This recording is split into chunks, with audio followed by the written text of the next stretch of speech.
আসসালামু আলাইকুম। আজকে আপনাদেরকে দেখাবো একদম ঘরোয়া পদ্ধতিতে মজাদার চাল কুমড়োর মোরব্বা তৈরি। আমাদের গাছে এবার মাত্র ২ টা চাল কুমড়ো ধরছিল। একটা চাল কুমড়ো জালি অবস্থায় কেটে আমরা সেটাকে মাছ দিয়ে রান্না করে ভিডিও আপনাদেরকে দেখাইছিলাম। আর এই একটা চাল কুমড়ো রাখছিলাম মোরব্বা করার জন্য। দেখতেই পাচ্ছেন চাল কুমড়োটা একেবারে পুরা পেকে গেছে। আম্মু হাত দিয়ে দেখালো যদি গুঁড়ো, গুঁড়ো থাকে তাহলে চাল কুমড়োটা ভালোভাবে পেকে যায়। চাল কুমড়ো যত বেশি পাকা হবে মোরব্বা তত বেশি সুন্দর এবং সুস্বাদু হয়। চাল কুমড়োর উপরে যদি সাদা কুঁড়োর মতো অংশটা বেশি থাকে তাহলে বুঝবেন যে চাল কুমড়োটা অবশ্যই বেশি পাকা। তো আম্মু চাল কুমড়োটাকে সুন্দর করে পিস পিস করে কেটে নিল। এখন চাল কুমড়োর এই পিসগুলোকে সুন্দর করে চামচের সাহায্যে ফুটো ফুটো করতে হবে, কারণ তা না হলে এর ভিতর আমাদের চিনি শিরা পৌঁছাবে না। চামচের সাহায্যে চাল কুমড়োটাকে যত বেশি ফুটা ফুটা করবেন ততই বেশি সুস্বাদু হবে, কারণ এর ভিতরে চিনি শিরাটা পুরোপুরি প্রবেশ করবে।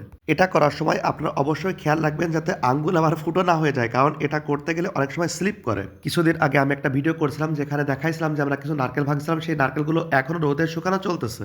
পানের সাথে যে চুন খাওয়া হয় সেই চুন মিশ্রিত পানিতে এই চাল কুমড়োটাকে আমরা এখন ভিজিয়ে রাখবো। চুন মিশ্রিত পানিতে ভিজানো চাল কুমড়োর টুকরাগুলো প্রায় 7 থেকে 8 ঘন্টা এভাবে ভিজানো রাখতে হবে। এরপর 4 থেকে 5 বার পরিষ্কার ভালো পানি দিয়ে এই চুন মিশ্রিত চাল কুমড়োগুলোকে সুন্দর করে ধুয়ে দিয়ে পরিষ্কার করে নিতে হবে। এরপরে গরম পানিতে চাল কুমড়োর টুকরাগুলোকে সুন্দর করে সিদ্ধ করে তারপরে পানি ছেঁকে নিতে হবে। পানি ছাঁকা হয়ে গেলে গরম গরম চাল কুমড়োর টুকরাগুলো কড়াইতে দিয়ে এর ভিতর চিনি ঢেলে দিয়ে বারবার নাড়াচাড়া করতে হবে।